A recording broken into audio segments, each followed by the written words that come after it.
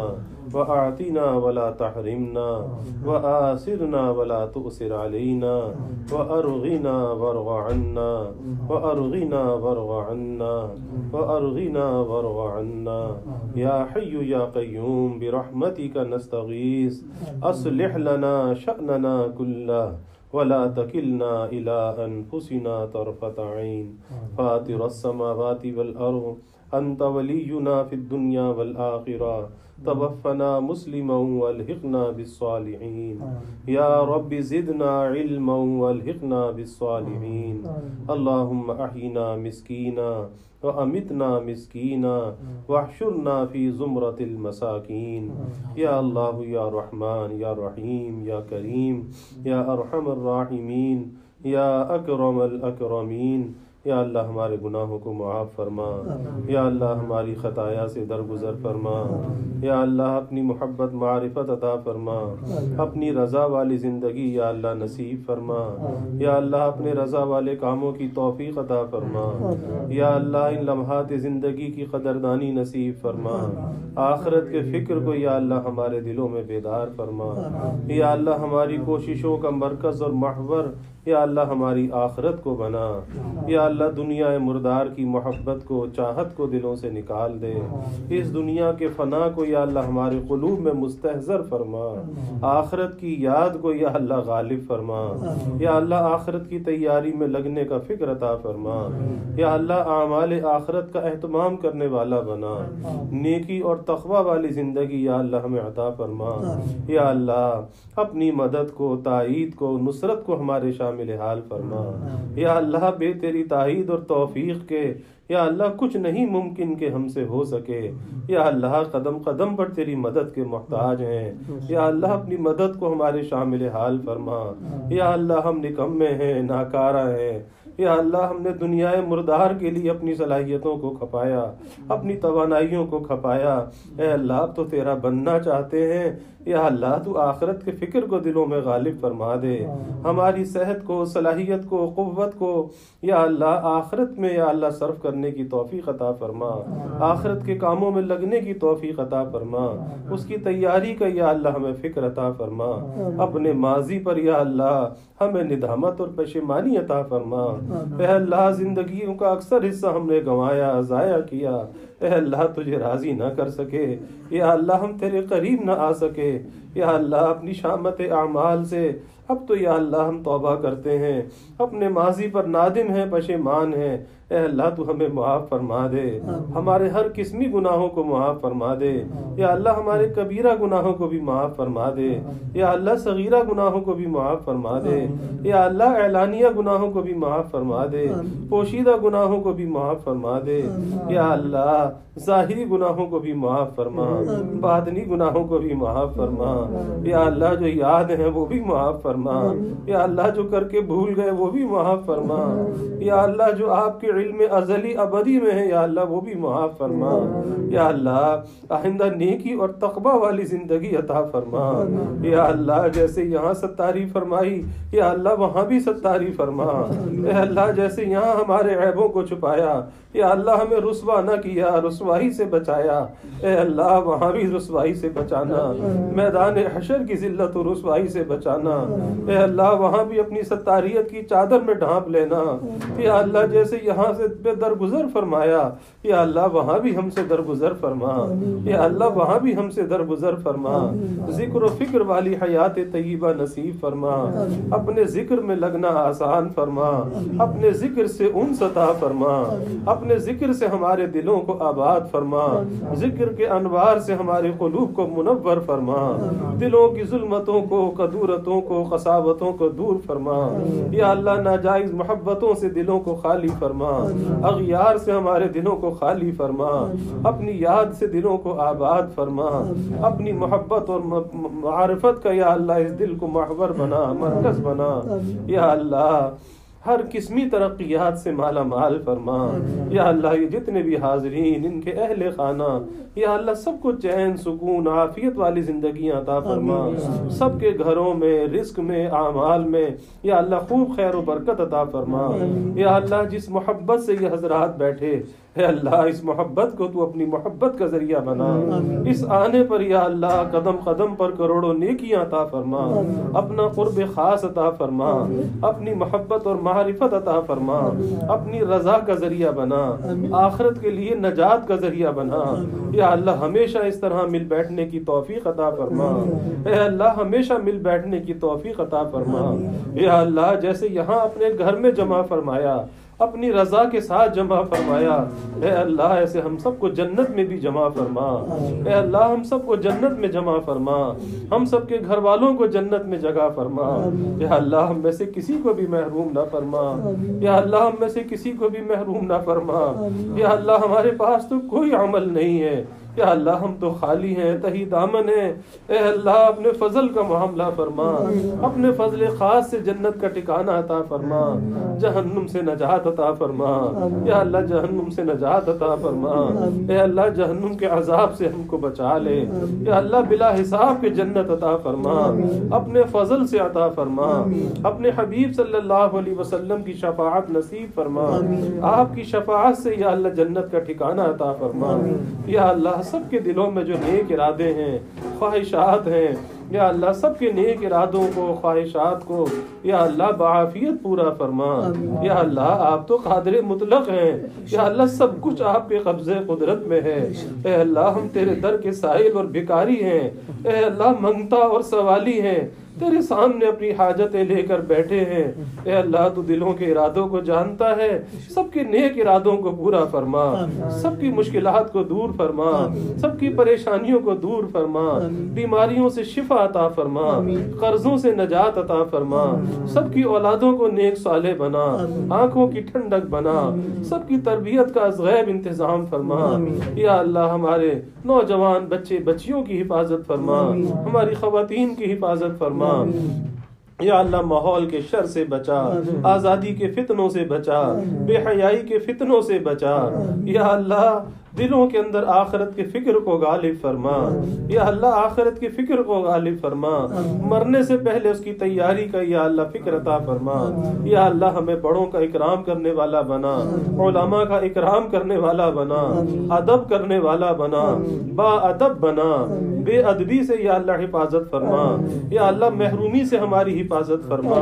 یا اللہ چھوٹوں پر شفقت کرنے والا بنا خلق خدا سے درگزر کرنے والا بنا تکبر کو بڑائی کو حسد کو بغض کو کینے کو عداوت کو نفرت کو یا اللہ ہمارے دلوں سے نکال دے آپس میں محبتیں یا اللہ پیدا فرما دے دلوں کو آپس میں جوڑ دے دلوں میں تواضع عاجزی زاری پیدا فرما تکبر اور بڑائی سے ہماری حفاظت فرما اپنی رضا کا قصد ہمیں نصیب فرما اپنی رضا کے لیے یا اللہ مٹنا نصیب فرما یا اللہ اس مسجد کو تا قیام قیامت آباد فرما یا اللہ اس کے لیے بڑی جگہ کا عافیت انتظام فرما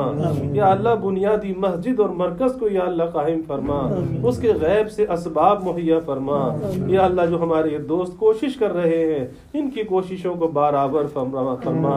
یا اللہ اس کے نتائج کو جلد ظاہر فرما یا اللہ اس کو آخرت کے لیے نجات کا ذریعہ بنا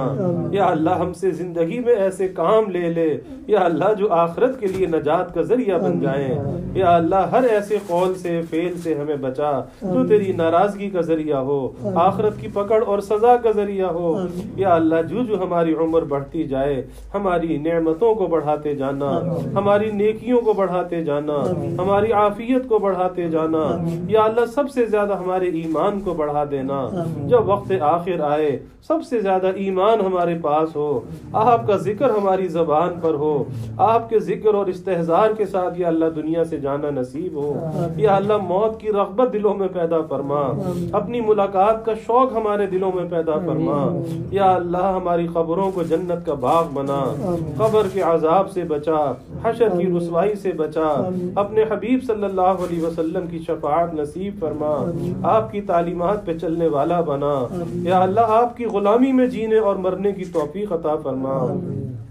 یا اللہ جو مانگا وہ بھی عطا فرما جو نہ مانگ سکے وہ بھی عطا فرما. یا اللہ کشمیر کے، ہندوستان کے مظلوم مسلمانوں کی مدد فرما. اے اللہ اس ظلم سے انہیں نجات عطا فرما. جس قید و بند کے اندر یا اللہ اذیت میں وہ مبتلا ہیں، اے اللہ یہ تکلیف ان سے دور فرما. یا اللہ ان ظالموں کو تباہ و برباد فرما، انہیں کیفر کردار تک پہنچا. یا اللہ دنیا میں جہاں کہیں بھی مسلمان مظلوم ہیں، سب کے جان، مال، ایمان، عزت، آبرو کی حفاظت فرما. یا اللہ گھر بار کی حفاظت فرما، اولاد کی یا اللہ حفاظت فرما. یا اللہ ہمیں دین دنیا آخرت کی ہر بھلائی عطا فرما، ہر خیر عطا فرما. جو مانگا وہ بھی عطا فرما، جو نہ مانگ سکے وہ بھی عطا فرما. ہمیشہ اپنے سے مانگنے والا بنا، ہمیشہ نیک صحبتوں میں جڑنے والا بنا، ہمیشہ اپنا ذکر کرنے والا بنا. اپنے لیے یا اللہ ہمیں مشقت کا عادی بنا، آخرت کے لیے مشقت کا عادی بنا. یا اللہ ہماری صلاحیتوں کو اپنی رضا کے لیے قبول فرما. ہمارے مال کو، جان کو، آل اولاد کو یا اللہ سب کچھ اپنے لیے قبول فرما. ربنا اتمم لنا نورنا واغفر لنا